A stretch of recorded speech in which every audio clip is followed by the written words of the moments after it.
union of the stonework, the face of old Father Thames. Now here in the King's Reach, this marks the boundary between the city of Westminster, the city of power, of politics, but above all royalty, which we're now leaving. From this line we're now crossing, we've now entered the great city of London, the city of 1 square mile, probably one of the smallest capital cities in the world, but the city of finance, of commerce, banking and trade. To the right, the Oxo Tower, love it very much. No advertising, of course, ever allowed on the side of the River Thames. And the architect, when he built this, got hauled over the coals, and he had to actually go to court over it.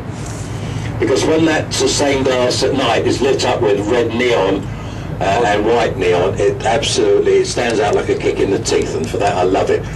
But he got hauled over the coals, but he maintained, just like there's a cathedral, church or chapel, it shows what's inside. This also demonstrates what the governor owns, it supplies, and he won the day. Well done.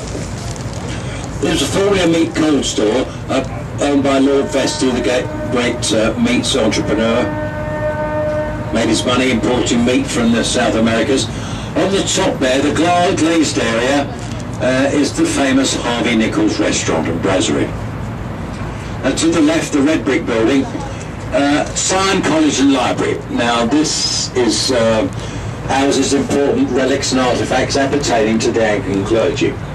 Queen Victoria's personal Bible and diary, but more importantly I think for the English people, this houses one of the very first Bibles ever printed in English, not in Latin, for the use of the common people. The green sloping roof of that lovely Gothic building, former London School for Boys. Many of our parliamentarians received early education here, didn't make it a bad school. The Blackfriars bridges we're about to go through, the road bridge. Now, Queen Victoria required these pulpit-like structures to be replaced on the abutments in memory of the great Blackfriars monastery that used to stand over on the North Shore, of which now there is no trace. Now, incidentally, on this side are all river birds. On the pulpits on the other side are all seabirds. The beginning of the river is up there, and we're heading down towards the sea. The Victorians believed it was here that the water coming down and the seawater coming up mixed approximately 50-50. Now the columns and abutments of the bridge that no longer stands. This was formerly the great St Paul's Railway Bridge, built by the great Victorian engineer and iron founder Isambard Kingdom Brunel. Now this built the first steam railway from Kent up and over the river and into London town. The railway bridge, Blackfriars here, has had an extra piece put on the abutment, some curving here, and they've added an extra track. To the right hand side we have the Tate Modern, the old Bankside power station. Now look, I love the Tate Gallery further upriver on the North Shore. You pay a reasonable fee, you come out educated, edificated, and the great works of art, the drawings, the sculptures, the paintings. And the Tate Modern, you go in there, it costs you nothing. I wonder why. Alright, there's a Gauguin exhibition on the moment, great. But that's high days and holidays. Normally, it's the unmade bed, the piles of bricks, and the things that flicker 24/7, things that dangle from the ceiling, things that squirt up from the ground. This to me is the Emperor's new clothes. Look to the left, there it is, the great St Paul's Cathedral. Now from the top of the Gilded Crest to the street level is 365 feet, 35 years in construction, and the great man is buried in the crypt there. A very simple inscription on his tomb: "If you seek my monument, look around you." A fitting epitaph to a great man. Now the Millennium Bridge, wonderful piece of construction and a wonderful piece of kit. It's in completely the wrong place. Whoever put it there needs to be shot. They've obliterated now on the left-hand side the fantastic Paternoster staircase leading to Paternoster Square and the south entrance of St Paul's Cathedral, where Lady Diana Spencer Churchill and Prince Charles came out and down on their wedding day. Then down those steps, boat to Waterloo Station, the boat train to Southampton on their honeymoon.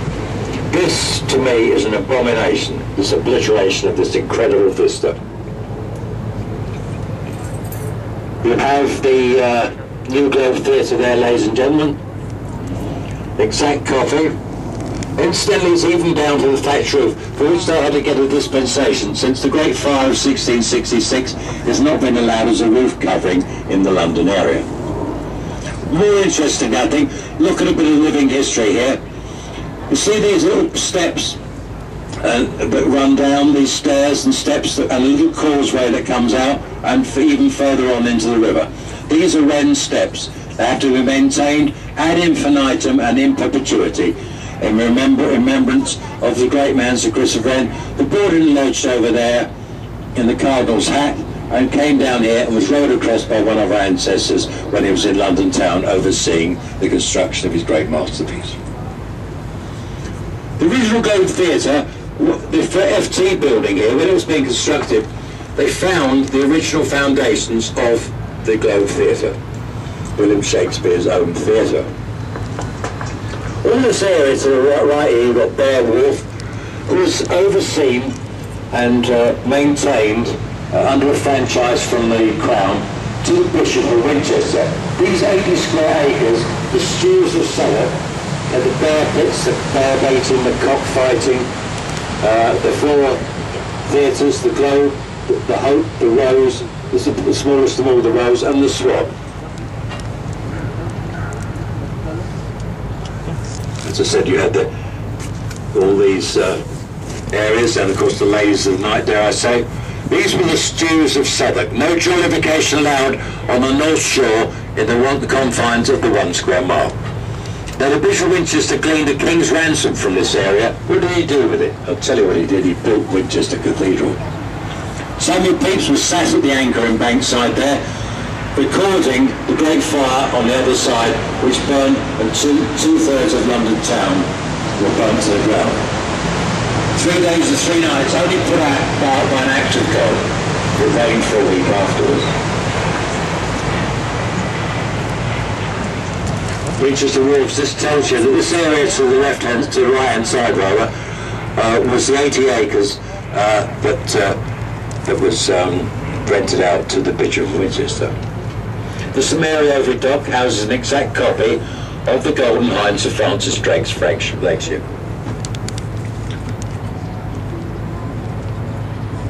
Alton Appledore in Devon, an exact copy.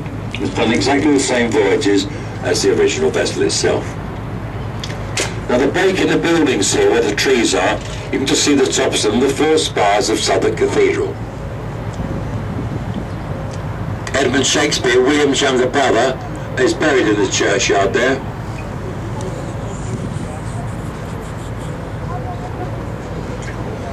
London Bridge, we've had bridges here since Roman times. They've been pulled down, washed down and burnt down. This present one was opened by Her Majesty the Queen in 1978.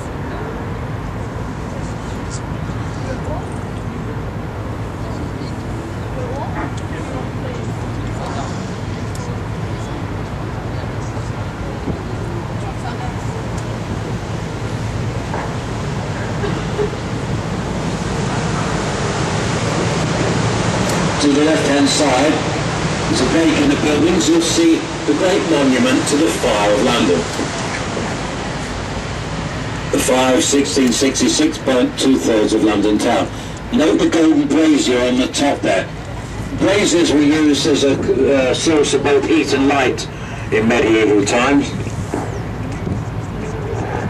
The fire started in Pudding Lane, a few hundred feet from the monument there.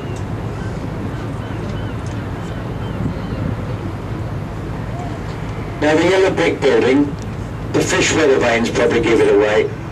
Sadly it's closed down a few years ago and moved to the Isle of Dogs. This was formerly, for hundreds of years, the famous Billingsgate Fish Market. Famous for 2 things, fresh fish and foul language.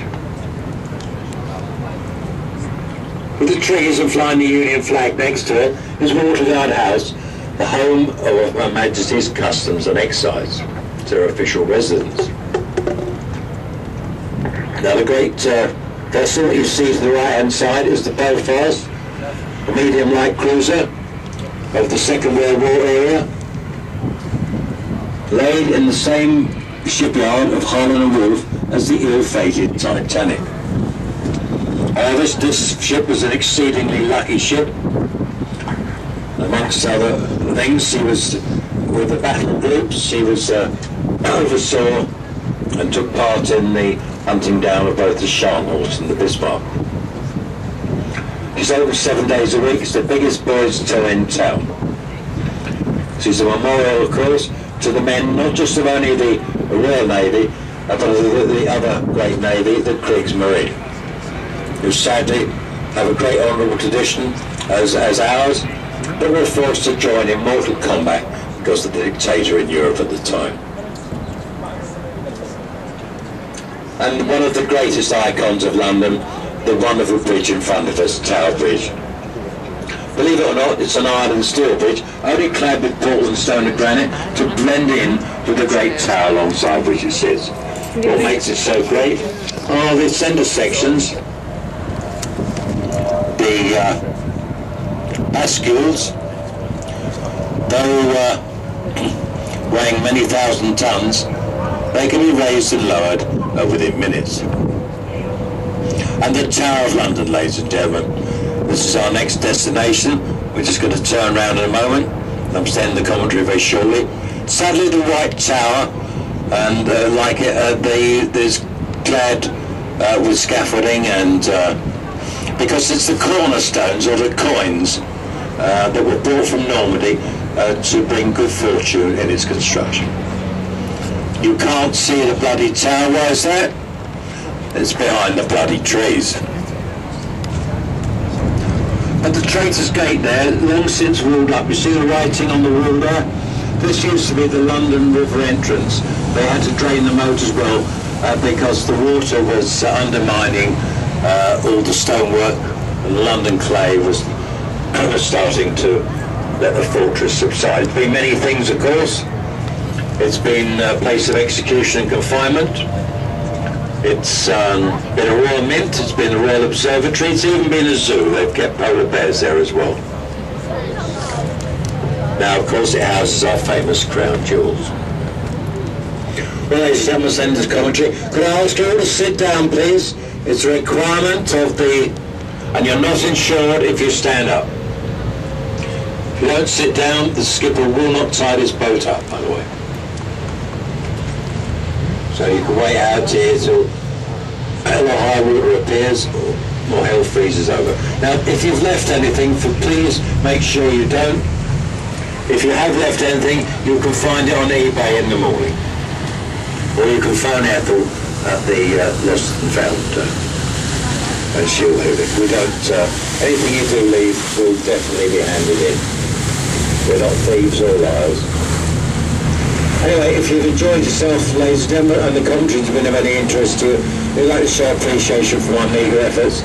I shall be at the gate with our champagne bucket. Listen, you're under no obligation to give us anything. We do this quite happily and merrily for you. Because anything you do give is gratefully received, and it goes towards our 3 months that we have in the Bahamas at the end of the sea. You believe that, you believe anything. But everything else I've told you I believe to be true. Anyway, thank you very much for being attentive people. I know it's a bit chilly, but it's dropping like a stone, the temperature at the moment.